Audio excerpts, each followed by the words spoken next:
quiet wrongness is, a low thrum woven into my very thoughts. For days the low hum has been my only constant, an insidious chatter.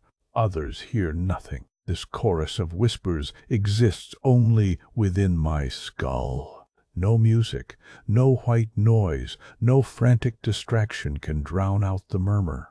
It merely adapts, weaving into sounds, mimicking before returning distorted. For a moment I clung to hope, unique tinnitus, a stress hallucination. This fragile, logical thought offered a brief, unsettling reprieve from the siege, but the whispers shifted, forming patterns echoing my deepest unspoken fears. It wasn't a glitch, it was learning, or worse, it already knew. A profound, cold dread replaced all calm, freezing me in its knowing. Conversations became impossible, the inner clamor too distracting, too intimate. Every social interaction was a performance, masking the screaming chorus within. Solitude only amplified the invasion, turning my sanctuary into a relentless prison. It named objects, finishing my thoughts with uncanny precision. My inner sanctuary utterly violated, every private thought laid bare. The whispers moved beyond echoing, subtly planting doubt, amplifying anxieties. Insidious suggestions nudged my thoughts, pushing me toward certain actions. Every decision felt contaminated, an erosion of agency, dismantling the self. I questioned every impulse, wondering which was mine, which was steered.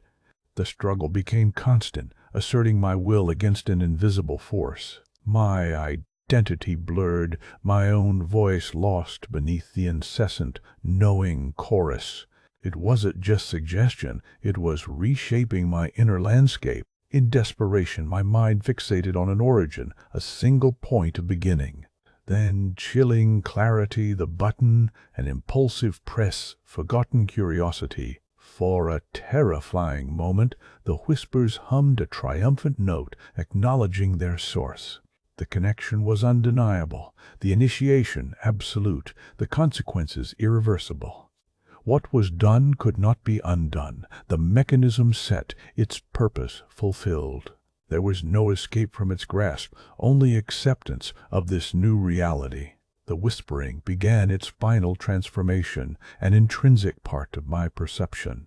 It was no longer an assault, but a fundamental layer of my very being.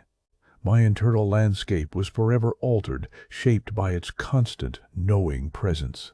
Every thought, every sensation, now tinged with its incessant hum. Silence was a forgotten memory, lost to the relentless, pervasive sound. A new, quiet, profound wrongness had settled in, an unwavering truth. This was my permanent state, irrevocably altered, bound to its subtle dominion. There was no external source to fight, only its deep integration. And so, the world continued, whispered into being, I simply was.